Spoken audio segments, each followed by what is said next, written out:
Kajian Fathul Bari Syarah Kitab Sahih Al-Bukhari masih tentang al-manaqib ya, keutamaan-keutamaan, keistimewaan-keistimewaan fadhailu ashabin Nabi sallallahu alaihi wasallam, keutamaan-keutamaan para sahabat Nabi sallallahu alaihi wasallam. Ini yang selalu saya kemukakan di awal nih. Mereka ini jadi kitab Sahih Bukhari ya, oleh Imam Bukhari dimunculkan tentang keutamaan, keistimewaan mereka karena memang mereka istimewa ya, karena mereka memiliki banyak keutamaan yang tentunya hal itu ya adalah sesuatu yang patut diteladani, patut dicontoh, patut diikuti ya, karena mereka itu seperti sabda Rasulullah SAW adalah khairun nas, mereka itu manusia terbaik sepanjang masa. Nah, yang dengan sebutan demikian itu ya, mereka itu adalah orang-orang yang masuk surga tanpa hisab. Nah, tentu banyak ya nih hal yang patut diteladani, ditiru, diikuti dari mereka. Yang benang merahnya atau intinya mereka menjadi manusia terbaik dengan abreg istilahnya ya, begitu banyak keutamaan, keistimewaan itu dengan mengamalkan ajaran Islam secara total. Itu kuncinya gitu ya. Kunci mereka menjadi manusia terbaik masuk surganya tanpa hisab itu karena mereka mengamalkan agama Islam secara total di bawahnya tuntunan, bimbingan langsung dari Rasulullah SAW. Yang kemarin tentang Ammar bin Yasir ya, Satra Ammar bin Yasir, ini ringkasan sedikit aja. Ammar bin Yasir itu salah seorang sahabat yang paling awal masuk Islam, mengalami banyak, sering, bahkan boleh dikatakan tiap harinya mengalami penyiksaan. Bahkan Rasulullah sendiri sering menjenguk ketika sedang disiksa oleh kaum kafir Quraisy ya. Tapi Rasulullah SAW dan para sahabat yang lainnya di awal kemunculan itu kan masih sangat lemah, jadi tidak bisa berbuat apa-apa. Nah, yang kemudian setelah hijrah ya, Ammar bin Yasir itu oleh Rasulullah SAW itu ya, karena masuk Islam dari awal, jasa terhadap Islamnya begitu besar itu ya, hingga Rasulullah SAW itu diantaranya nih mengatakan seperti ini tentang Ammar bin Yasir: inna Ammarun mulia imanan ila musyashih, sesungguhnya Ammar itu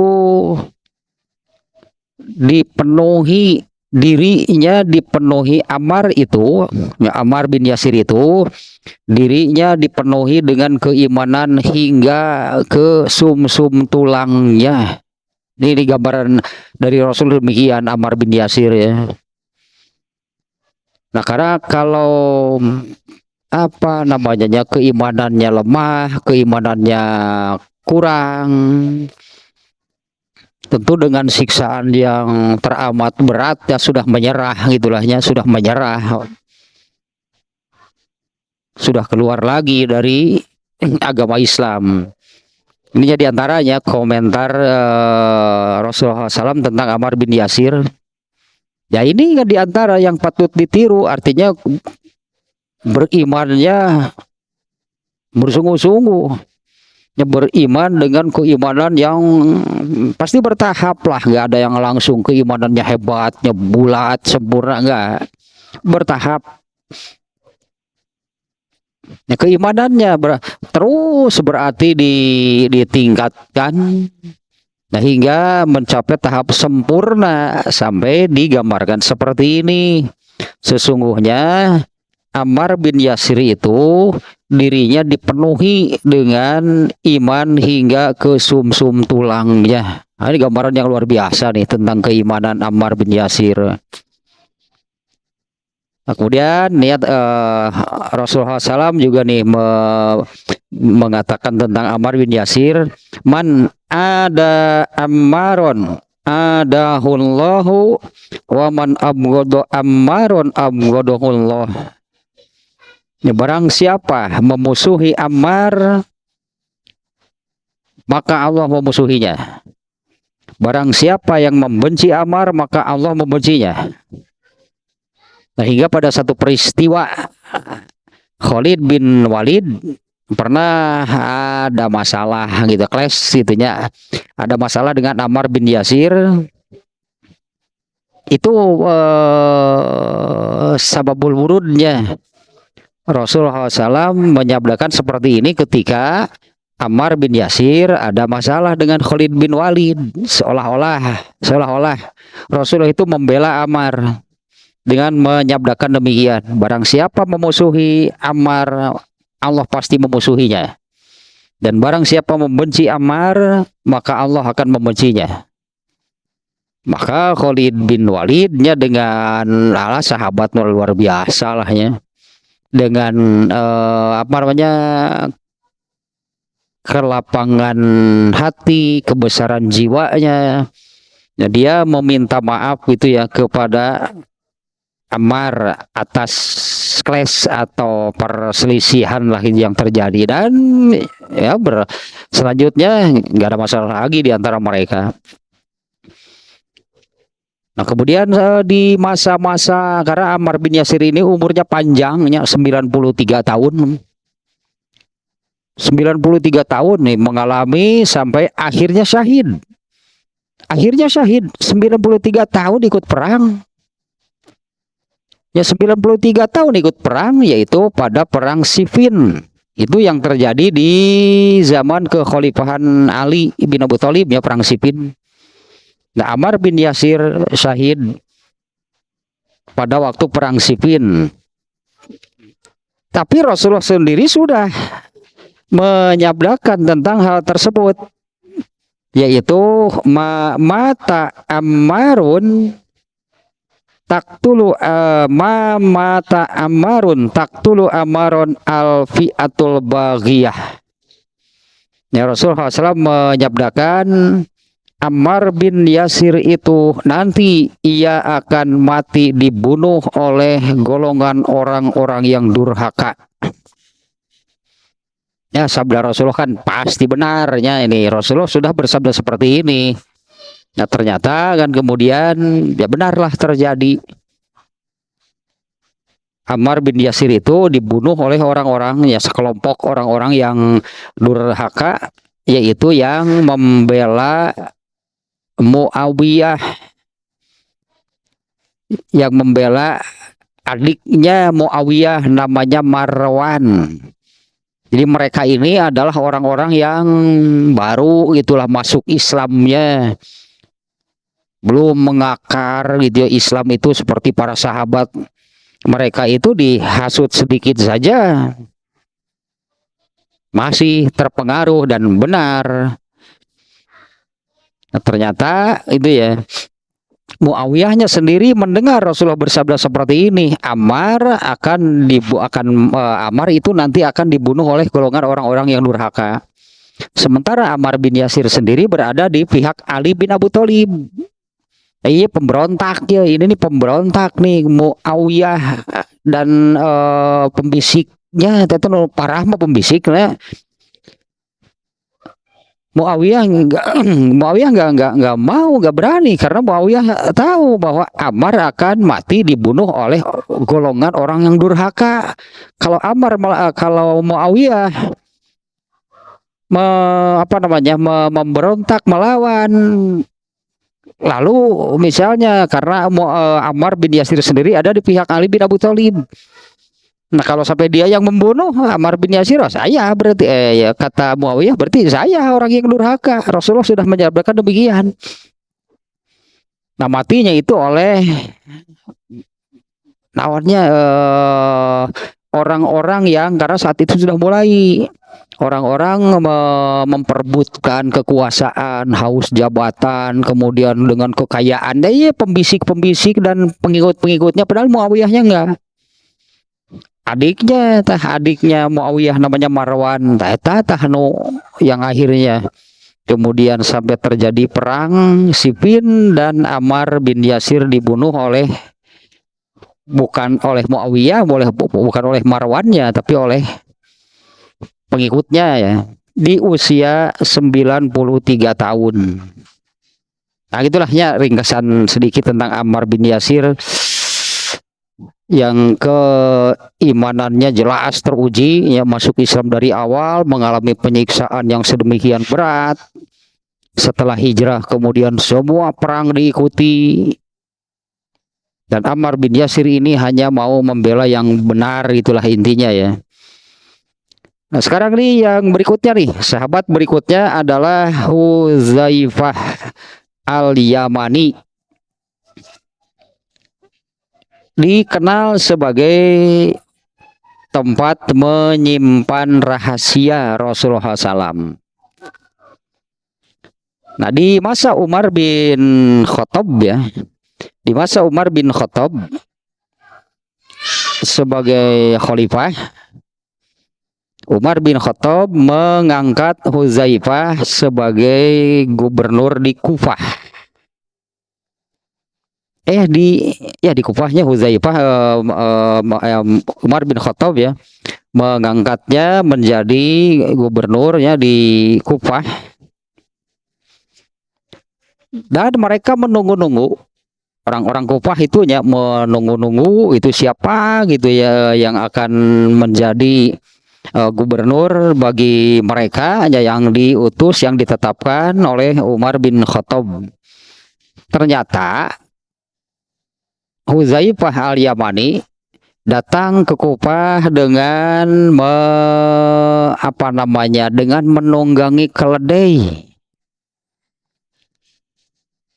dengan baju yang ini semua sahabat sihnya, bukan semua sih, enggak semua ya, kebanyakan gitu para sahabat dengan baju yang seadanya datang ke Kufah menggunakan menaiki keledainya sambil makan roti,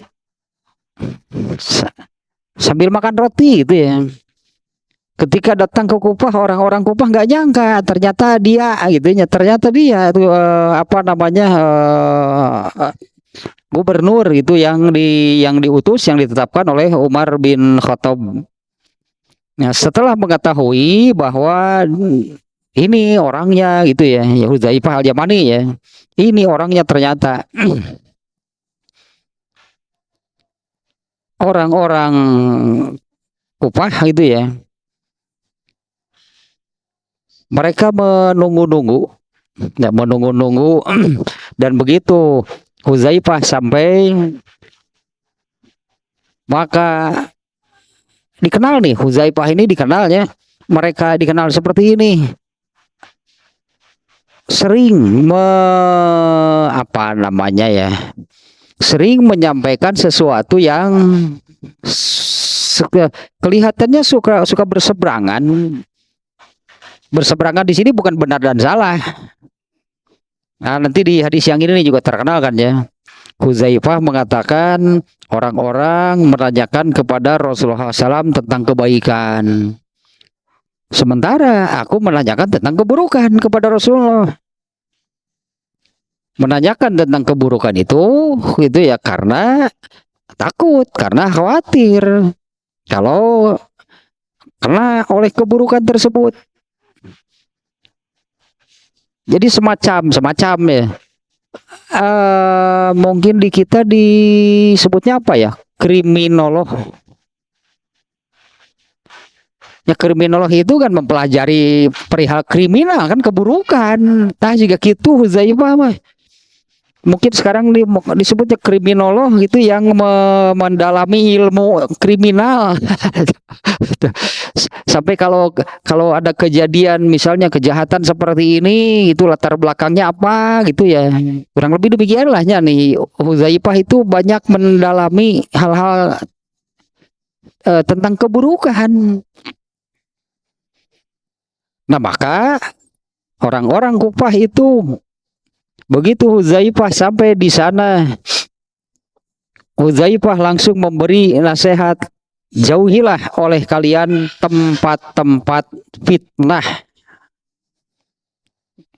Ini nasihat pertama nih dari gubernur nih kepada orang-orang di sana, jauhilah oleh kalian tempat-tempat fitnah.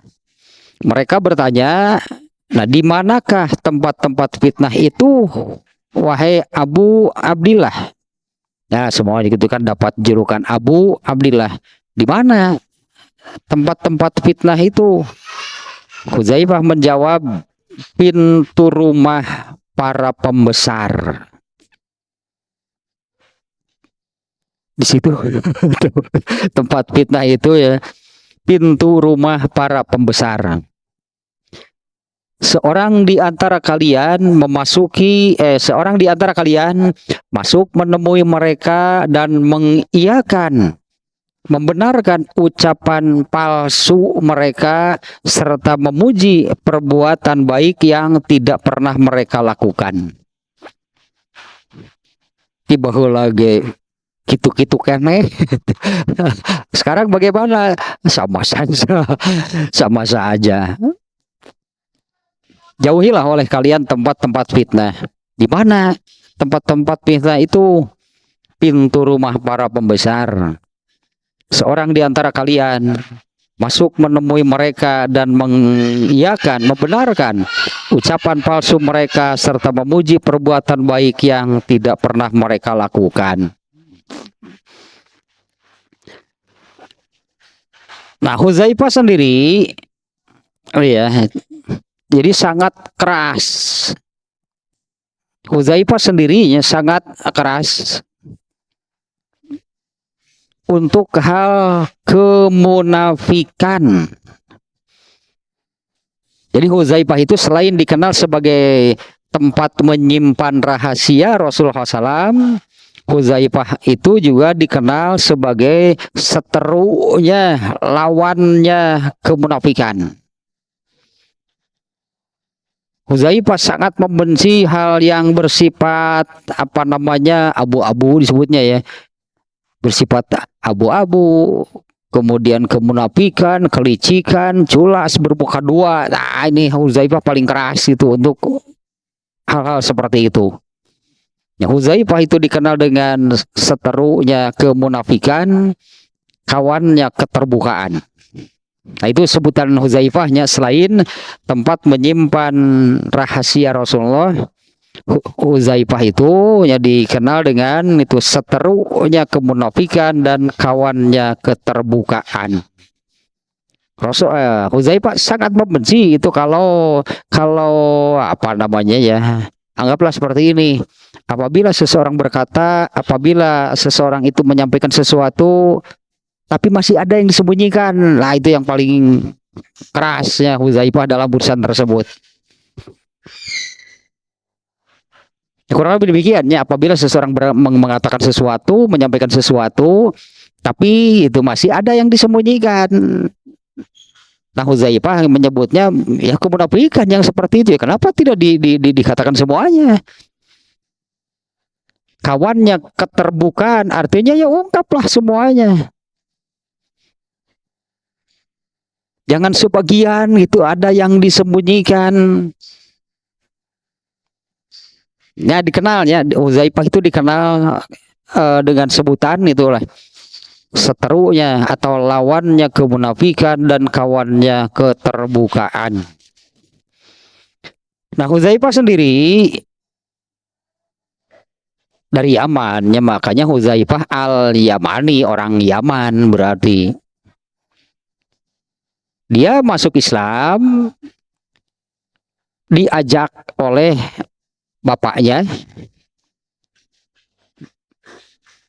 bersama adiknya. Jadi 3 orang langsung nih, bapaknya, Huzaifah, dan adiknya. Ya, bapaknya bernama Hubail bin Yabir. Itu nama bapaknya, Hubail bin Yabir. Adiknya bernama Sofwan. Nah, datang ke dari Yaman itu ya, mereka dari Yaman. Datang datang ke Mekah menemui Nabi SAW memang untuk memeluk Islam.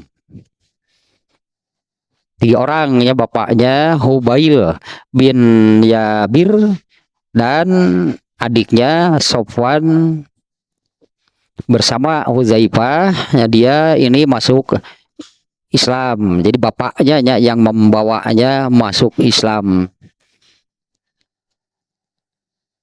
Dan memiliki keistimewaan. Bisa memiliki ya, namanya kriminolog mungkinnya. Kalau di kita kan sekarang kriminolog gitu, ada ilmunya. Kalau seorang kriminolog kan apabila terjadi peristiwa kriminal kan itu bisa aja dengan ilmu yang dimilikinya kan dia bisa sampai melihat ke belakangnya itu mengapa gitu kan sampai terjadi peristiwa kriminal seperti ini. Kalau latar belakangnya juga kan kemudian bisa yaitu kan dengan ilmu. Nah, Huzaifah itu memiliki keistimewaan demikian. Huzaifah bisa membaca mimik, bisa membaca air muka seseorang. Yang Huzaifah mau bisa ngabohong berarti kakara papanggihi jual ku Huzaifah maka tingali we masalah nanti non wae jelema eta teh. Nah, itu mah keistimewaan ya, keistimewaan itu. Tahu itu dengan kalau dari raut wajah seperti ini, itulah itunya orang ini punya masalah apa. Ketingali berarti nya jeung jero hatena, dan memang iyalah. Memang iya kan raut wajah, mimik muka atau air muka seseorang itu kan menggambarkan apa disebutnya, menggambarkan suasana hatinya. Kalau tidak seperti Huzaifah lah, kalau umumnya ya orang tahu lah orang sedang wajah seseorang ketika sedang sedih dan wajah seseorang ketika bergembira enggak kan sama pasti. Nah, kalau Huzaifah artinya lebih dari itu. Kalau membedakan ini orang sedang sedih nih, ini orang sedang gembira, nggak usah Huzaifah. Kalau cuma bisa seperti itu semua orang juga bisa saya kira. Kalau ada seseorang itu kan kuyu nyalayu, oh iyalah sedang muyung, cek bahasa Sunda nama muyung.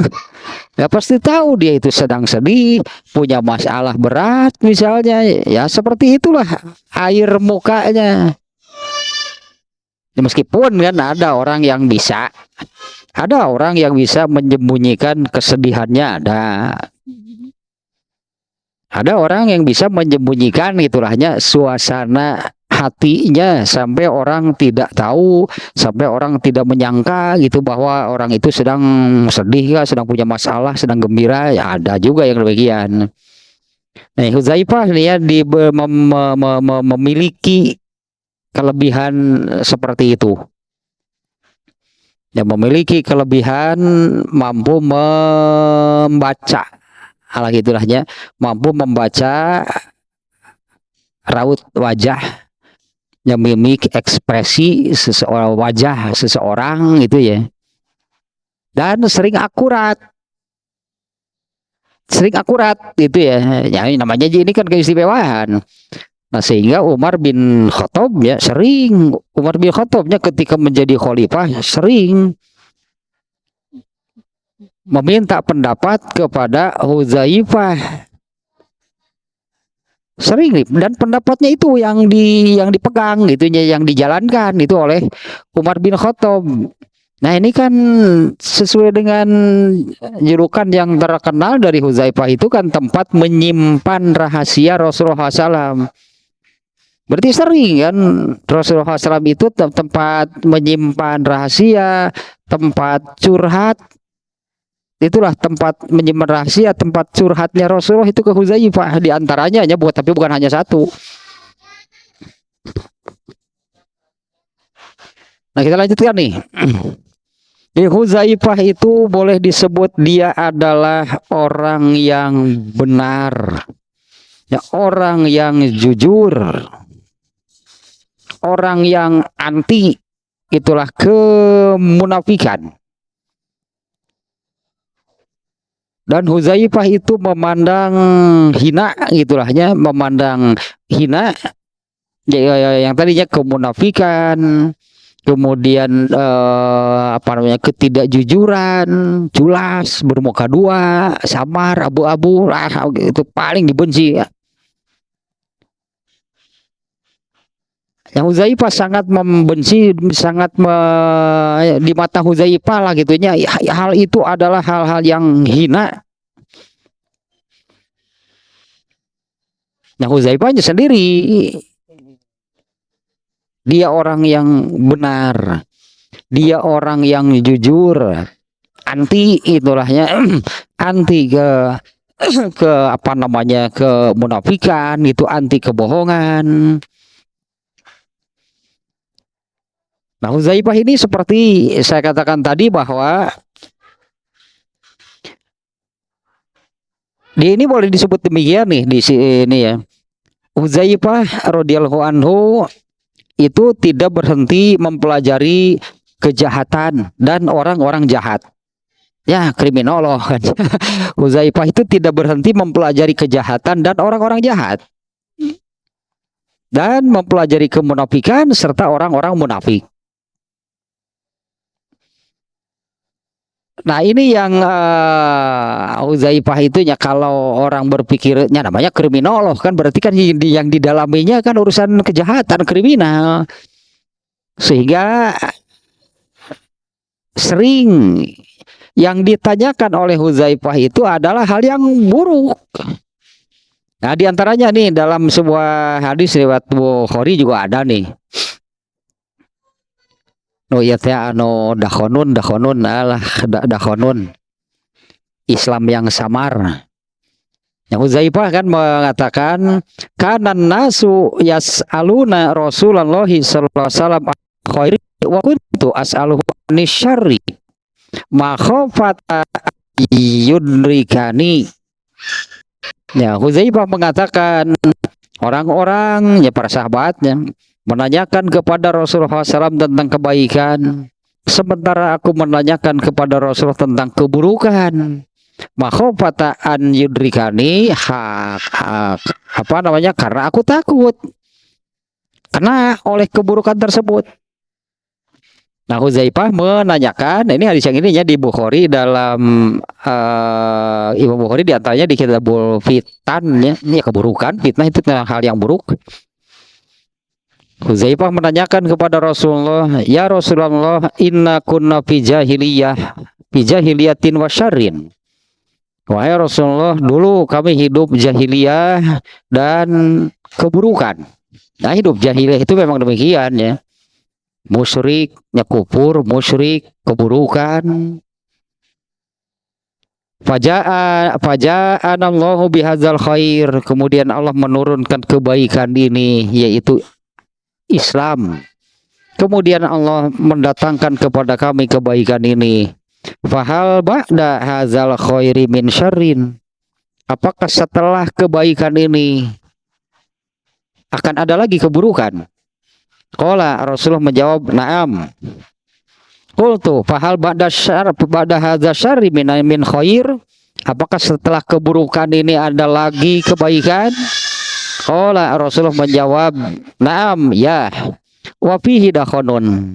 Akan tetapi pada kebaikan yang disebut kedua kalinya ini ada kabutnya, tidak seterang, tidak sejelas ketika pertama kali Islam itu muncul. Ya, setelah Rasulullah tidak ada kan muncul lagi keburukan. Setelah keburukan ada lagi kebaikan, ada, tapi tidak seterang gitunya, tidak sejelas. Karena kan kebaikan dengan diturunkannya Islam di kalangan para sahabat itu ya benar-benar kan menjadikan mereka ini manusia-manusia terbaik.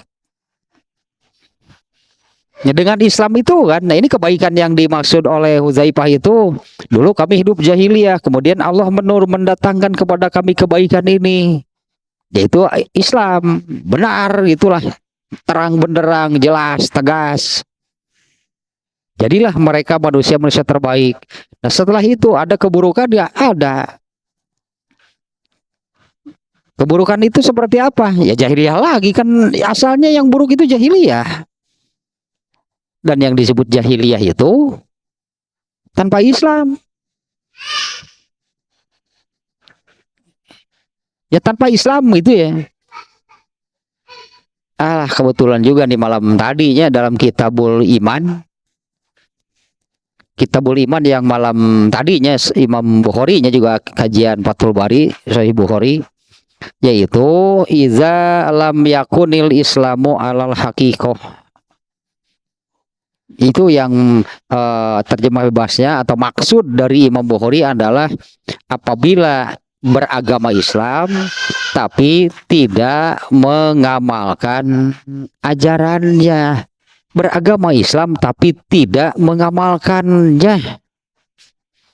Nah, itu keburukan begitu.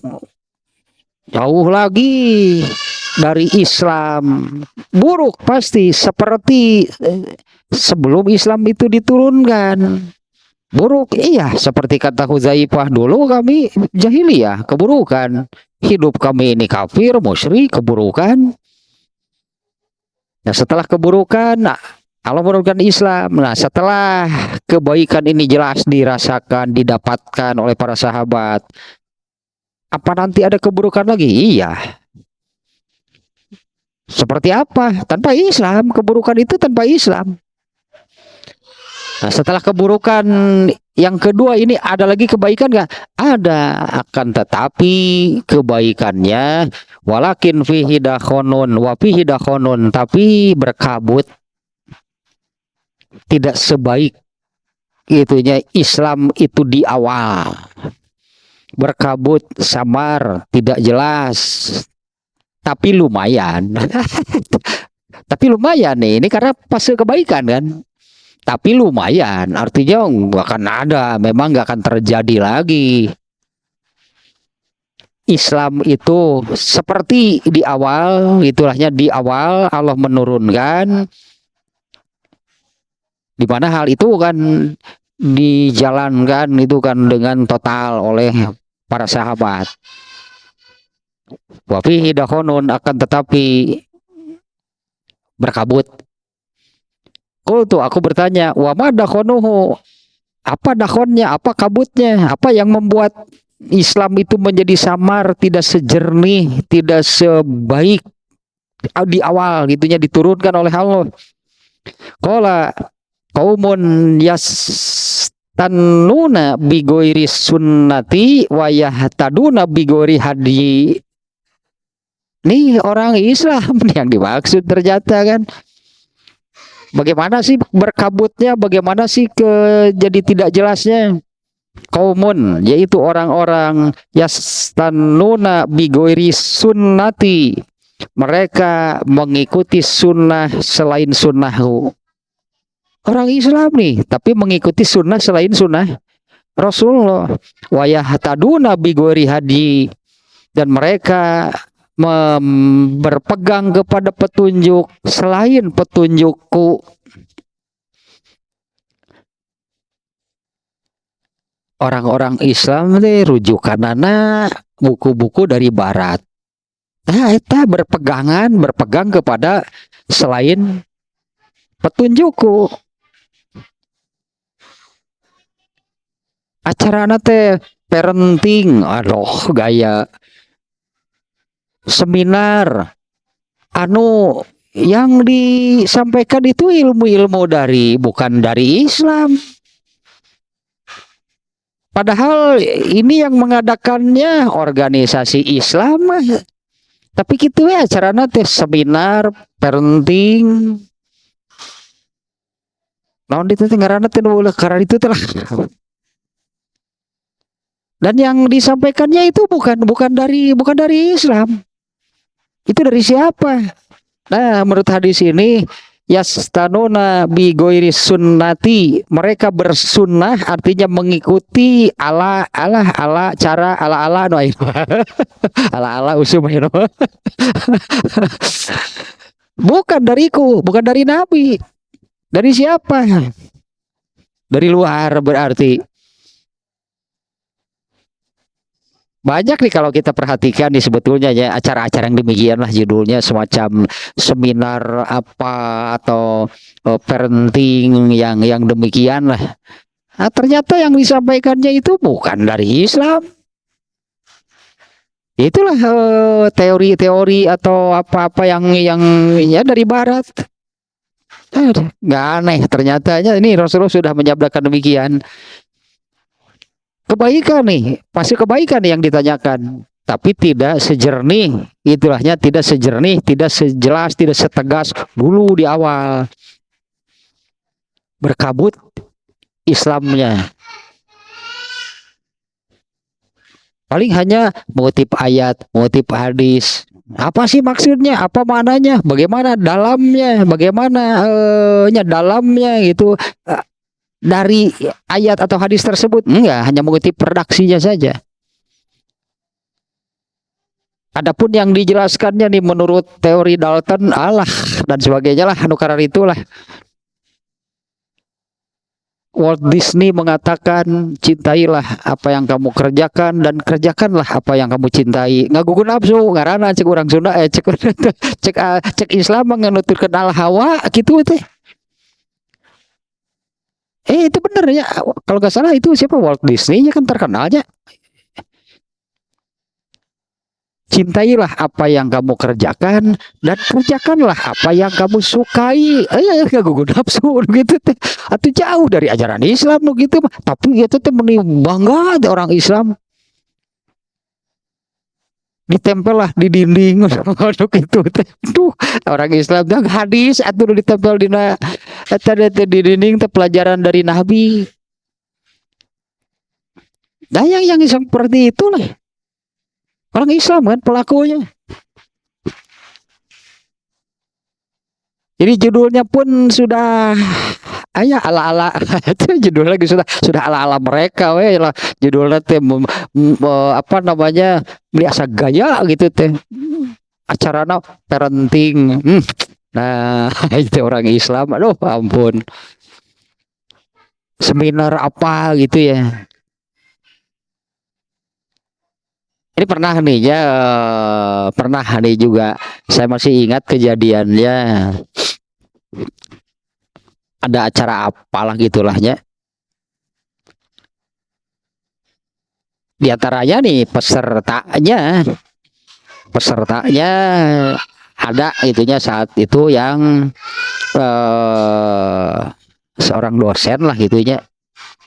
Saya lupa lagi judulnya apa, kemudian pembicaranya ya orang-orang terkenal lah. Setelah selesai saya tanya bagaimana acara kemarin itu, ya panjang lebar pastikannya acara nama, tapi kesimpulannya ya ini kesimpulannya dalam seminar tersebut untuk memiliki badan yang sehat itu harus memiliki pikiran dan hati yang bersih. Ari nu nerangkeun kafir garapan lieur cik urang teh ari kafir apaleun hati yang bersih nu kumaha?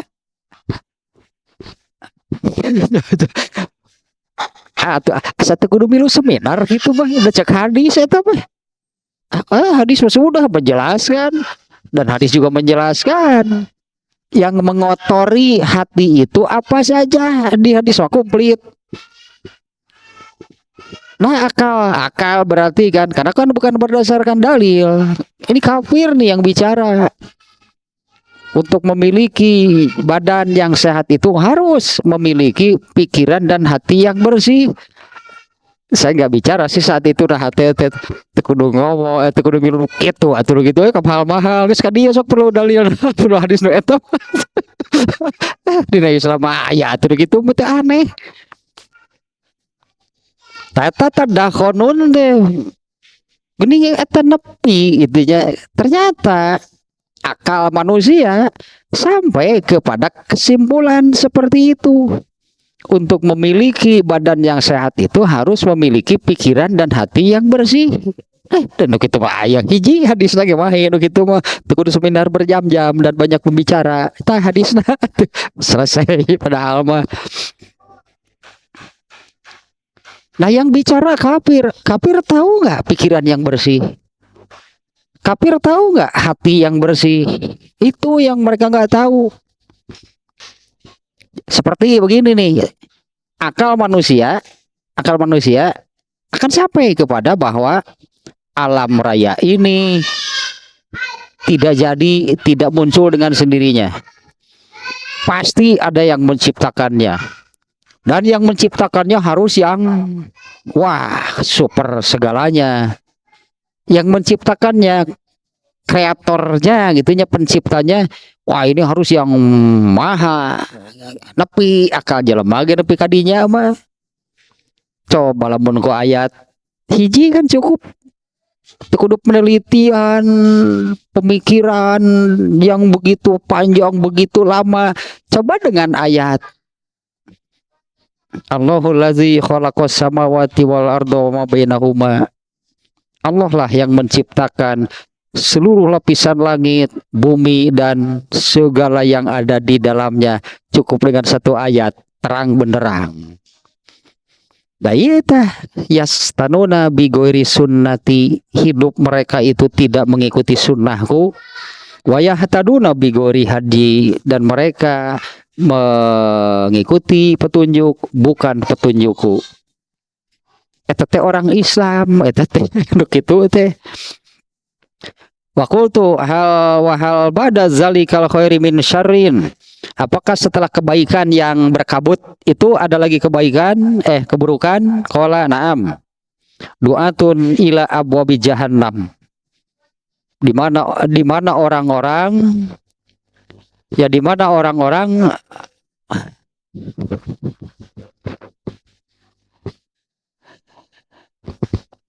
orang-orang sudah terang-terangan ya orang-orang sudah terang-terangan mengajak ke neraka. Ini redaksinya demikian ya, du'atun ila abwabi jahannam. Orang-orang sudah secara terang-terangan mengajak, menyeru ke dalam neraka. Kalau di sini ke pintu nerakanya. Man ajabahum ilaiha, nah barang siapa yang mengikutinya, qazafuhu fiha, maka mereka akan melemparkannya ke dalam neraka. Nah ini diantaranya nih ya Hudzaifah tuh suka kelihatan aneh, mungkin kelihatan nyeleneh. Kalau para sahabat kan berpikir tentang kebaikan yang ditanyakan kepada Rasulullah itu kebaikan. Kalau Hudzaifah dia menanyakan ini tadinya Hudzaifah mengatakan sendiri di awal hadis ini tadi. Karena Rasulullah karena nasu yas'aluna Rasulullah salam anil khair. Orang-orang menanyakan kepada Rasulullah SAW tentang kebaikan. Wa kuntu as'aluhu anisyarri. Sementara aku menanyakan kepada Rasulullah tentang keburukan. Karena takut kena. Dan yang tadinya bahwa Hudzaifah itu memang terus itu mendalami, mempelajari tentang kejahatan dan orang-orang jahat. Mempelajarinya tentang kemunafikan dan orang-orang munafik. Kan mempelajarinya untuk dapat pelajaran, berarti kan mempelajari untuk dapat pelajaran, namanya mempelajari ya untuk dapat pelajaran. Nah, ya. Hal ini juga kan diantaranya yang dulu kan dilakukan oleh Luqman, ya Luqmanul Hakim. Dia menjadi orang bijak, Dia menjadi orang bijak, menjadi orang soleh, itu belajarnya dari orang-orang jahat. Luqmanul Hakim pernah ditanya, dari mana engkau belajar adab? Dari orang-orang yang tidak beradab. Nah, Hudzaifah itu kurang lebih sama ya seperti Luqmanul Hakim, mempelajari, mendalami tentang keburukan dan orang-orang buruk, kemunafikan dan orang-orang munafik, nah, untuk diambil pelajaran. Nah, hanya Hudzaifah yang terpikir bertanya seperti ini kepada Rasulullah. Karena para sahabat umumnya kan yang ada di benak mereka itu adalah kebaikan. Ini kebaikan itu kan kebaikan, amal soleh lah gitunya. Padahal apa namanya, Hudzaifah juga sama, bahwa apa namanya ya, tujuan besar itulahnya, tujuan besar, raihan besar hidup mereka itu adalah surga. Semuanya sama kalau para sahabat. Ya, tujuan besar itu hidup mereka itu mau apa? Hidup mereka itu mau kemana?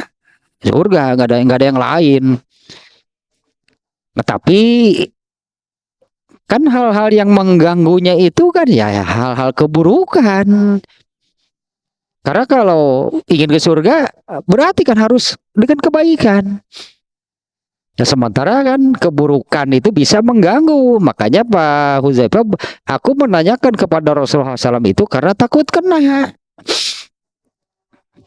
Kenapa bisa kena? Karena ketidaktahuan bisa kena.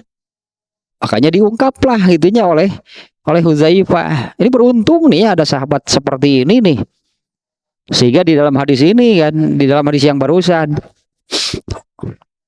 setelah Hudzaifah menanyakan, jelas nih perbandingannya kalau kita melihat urutannya, asalnya keadaan kami ini sangat buruk, dulu kami hidup jahiliyah, isinya itu kemusyrikan, kekafiran, keburukan. Kemudian Allah mendatangkan kami kebaikan ini, yaitu dengan agama Islam, berubah total kan hidup mereka dari jahiliyah menjadi seorang muslim, pun itu kan muslim yang sempurna mereka.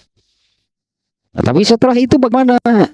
Ada keburukan lagi nggak? Iya, ternyata seperti urutannya tadi. Dan yang terakhir dari yang disebut urutan tadi adalah keburukan. Inilah yang akan terjadi sampai hari kiamat. Ini keburukannya yang disebut oleh Rasulullah terakhir. Seperti apa keburukannya? Orang-orang sudah secara terang-terangan ini bahasa, iya sih memang demikian ya, mengajak kalian ke pintu neraka. Bagaimana mengajak ke pintu neraka? Emang mana pintunya? Mengajak durhaka berarti kan? Karena kedurhakaan, maksiat, dosa, pelanggaran lah yang membawa ke neraka. Artinya ya, orang-orang sudah secara terang-terangan berbuat dosa, berbuat durhaka, dan mengajak orang lain.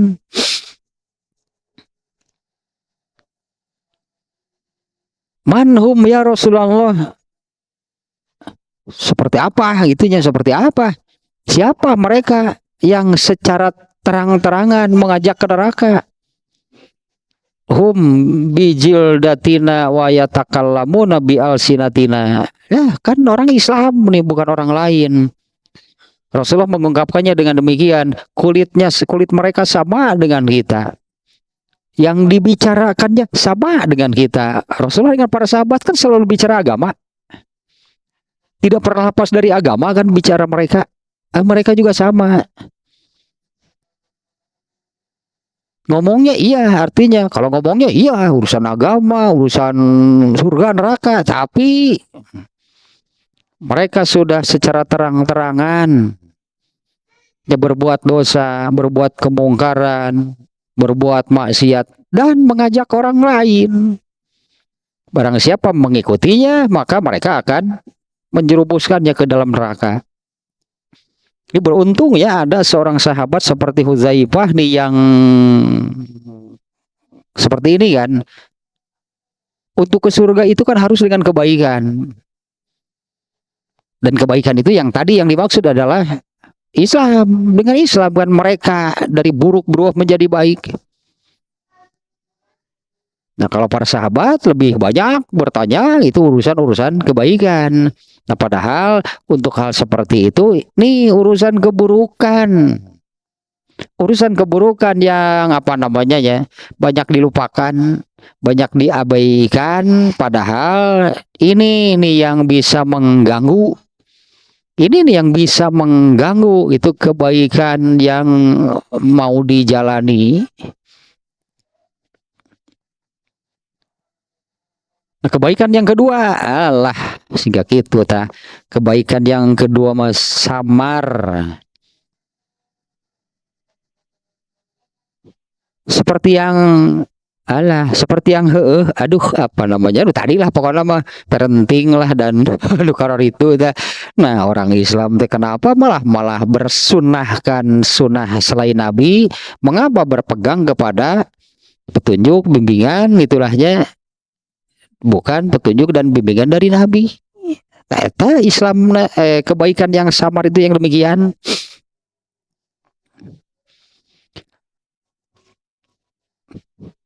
Nah, di hadis tadi kan ya kalau di awalnya tadi orang-orang menanyakan tentang kebaikan, nggak aneh artinya ya, nggak aneh dan wajar gitu kan karena tadinya untuk ke surga itu kan harus dengan kebaikan.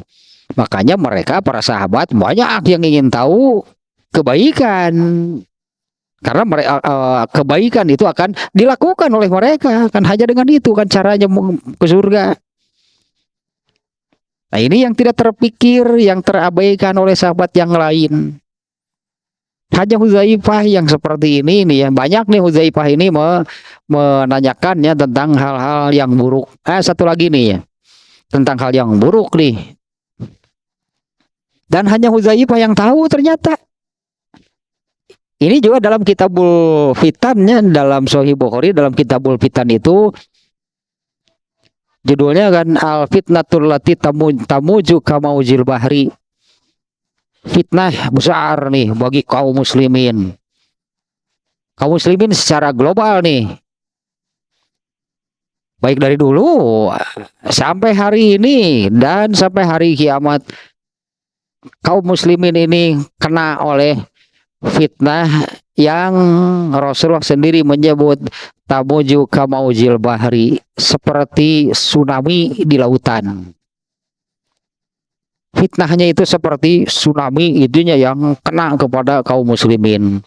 Umar bin Khattab bertanya sebagai khalifah nih kepada para sahabat, ada yang ingat nggak di antara kalian penjelasan tentang fitnah dari Rasulullah? Hudzaifah yang menjawab, fitnatur rajuli min ahlihi min malihi wa waladihi wa jarihi. Fitnah seseorang itu bisa datang dari melalui istrinya, melalui hartanya, melalui anaknya, bahkan melalui tetangganya. Ya, Umar bin Khattab pun bukan yang itu yang aku maksud. Yang aku maksud adalah fitnah besar, fitnah global bagi kaum muslimin. Hudzaifah yang tahu, bahkan Hudzaifah mengatakan, oh kalau begitu nggak ada kaitan dengan engkau wahai Umar bin Khattab, karena fitnah itu nggak akan terjadi. Ternyata Umar bin Khattab juga nggak maksa gitu ya fitnah seperti apa. Umar bin Khattab langsung bertanya, nih selama karena di zaman Rasulullah, di zaman Abu Bakar, di zaman Umar bin Khattab, tsunami fitnah kepada kaum muslimin itu sudah ada dan besar. Tapi bentengnya masih kokoh. Gerbangnya itu masih dikunci, itunya dengan gembok yang kuat. Umar bin Khattab tahu bahwa fitnah itu pada akhirnya akan kena, tsunami fitnah itu akan kena kepada kaum muslimin. Umar bin Khattab bertanya, masih ada benteng yang menahannya, masih pintunya masih digembok dengan gembok yang kuat. Umar bin Khattab bertanya, itu gemboknya nanti dibuka paksa atau dibuka biasa atau dibuka paksa? Dibuka paksa, dibongkar paksa gitu ya disebutkan, istilahnya kan dibongkar paksanya. Oh iya, Umar bin Khattab paham. Hudzaifah menjawab, tenang, nggak aman, nggak ada kaitan fitnah besar itu dengan engkau, wahai Umar. Umar bin Khattab langsung bertanya demikian. Nanti gemboknya itu dibuka biasa atau dibongkar paksa? Dibongkar paksa. Cocok, cek Umar bin Khattab. Ya, benar, sesuai. Karena Umar bin Khattab juga sudah tahu bahwa gemboknya untuk benteng sehingga masih aman dari tsunami itu adalah dirinya. Dibongkar paksa itu maksudnya Umar bin Khattab itu matinya dibunuh.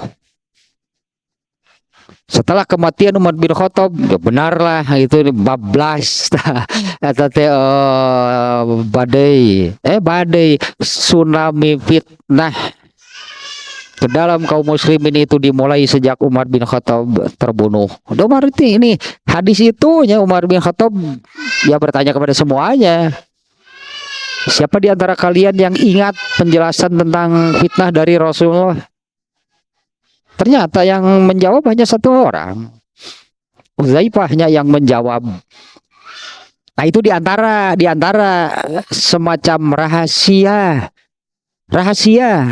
Umar bin Khattab saja nggak tahu. Sahabat yang lain nggak tahu. Itu diantaranya semacam rahasia yang disampaikan oleh Rasulullah SAW hanya kepada Hudzaifah.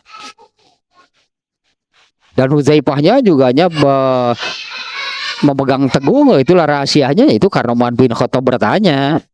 Dan banyak hadis-hadis atau sabda nabinya yang disampaikan oleh Hudzaifah itu menjelang akhir hayatnya, karena dia takut termasuk orang yang menyembunyikan ilmu apabila hadis itu tidak disampaikan.